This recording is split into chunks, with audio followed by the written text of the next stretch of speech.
Hey guys, I don't know how to play a banjo, but I do know how to help you make money in real estate. So today I want to talk about how I was able to profit $4,000 to $5,000 a month off of only 4 rental properties.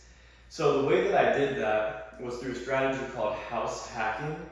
So if you're not familiar with that strategy, it's where you buy a property with multiple bedrooms and you buy it as a personal property, your primary residence. And then what you do is you live in one room and then you go ahead and rent out the other rooms separately.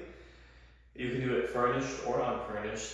And that allows you to create a higher gross rental income per property than if you rented out the whole property on its own.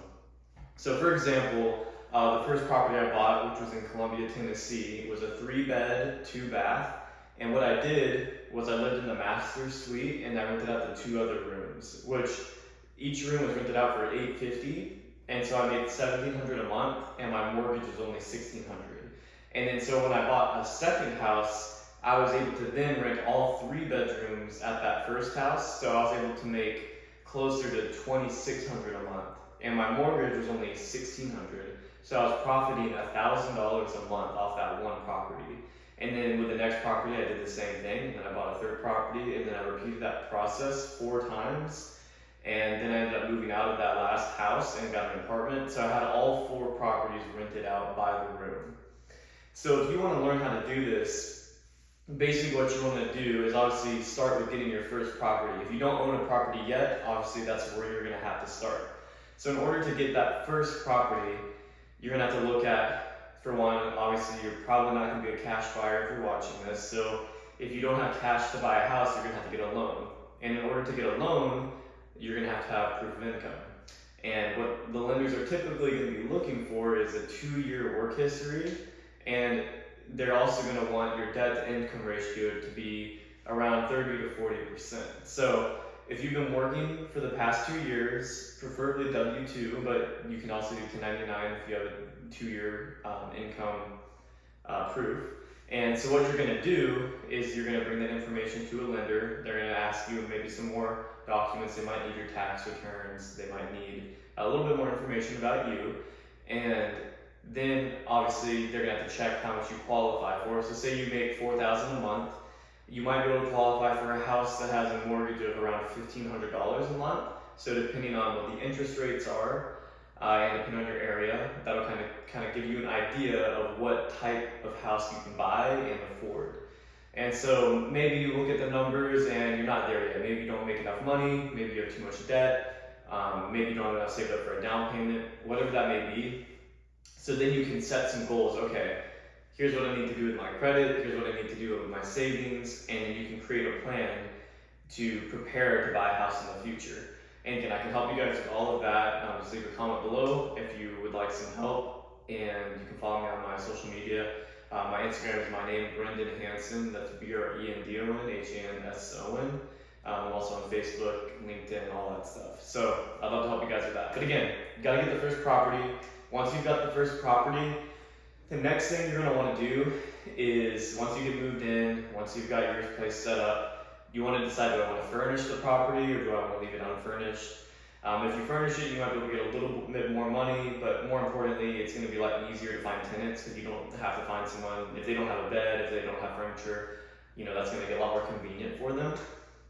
Once you've got the house set up, you're going to want to think about some ground rules. Do you want the tenants to be able to have guests? Do you want them to have guests that stay overnight? Do you want them to park in a certain place, right? There's some things you have to think about. You're going to want to have written lease documents. I highly recommend a site called TurboTenant. This is going to allow you to have everything in one place. All the leases, you can email them to be DocuSign, so you don't have to do any printing. You can also set up all the payments through TurboTenant, so your tenants can actually connect their bank account to this site, and all the payments can flow through there. It takes a little bit to learn how to use it, but once you do, it's very easy, and it's just a great resource for landlords. So now you've got the house set up, you've got the software, you know how to build a lease, you know what terms you want to do, you've got everything ready to go. So now you have to actually find the tenant, right? You can have everything perfect, but if you don't have someone that wants to live there, you're not really making money.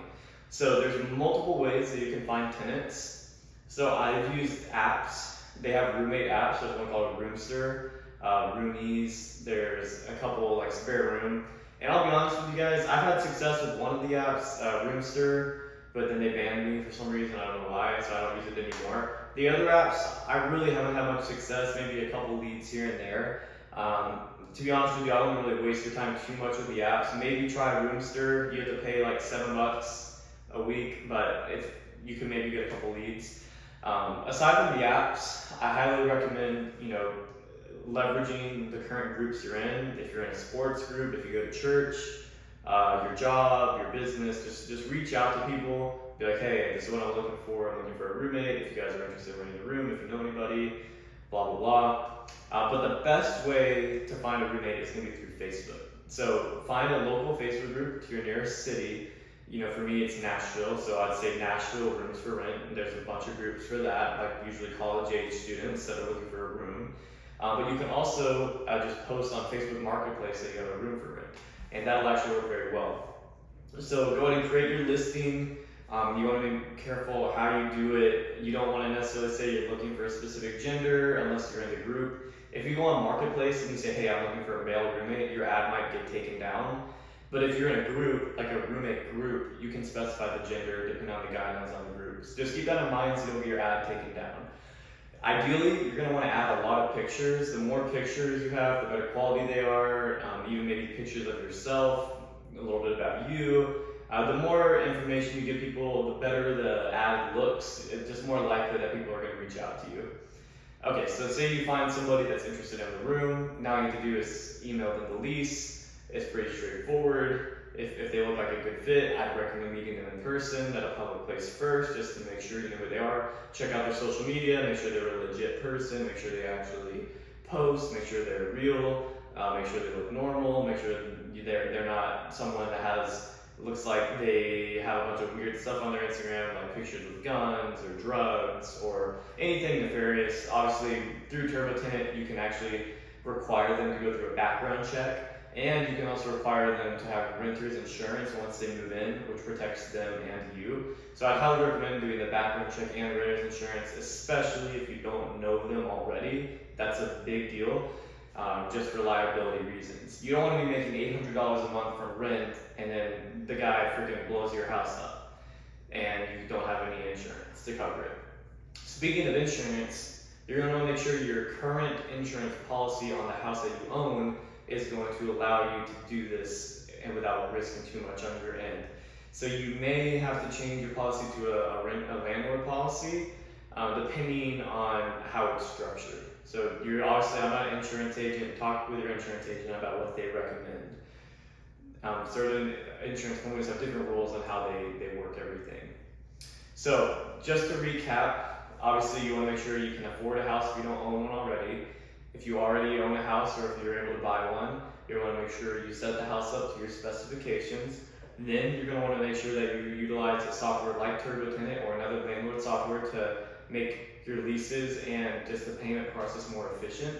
And then from there, you're going to want to make sure you find a tenant. So whether it's through an app, Facebook, or just local flyers or just referrals, whatever you can do.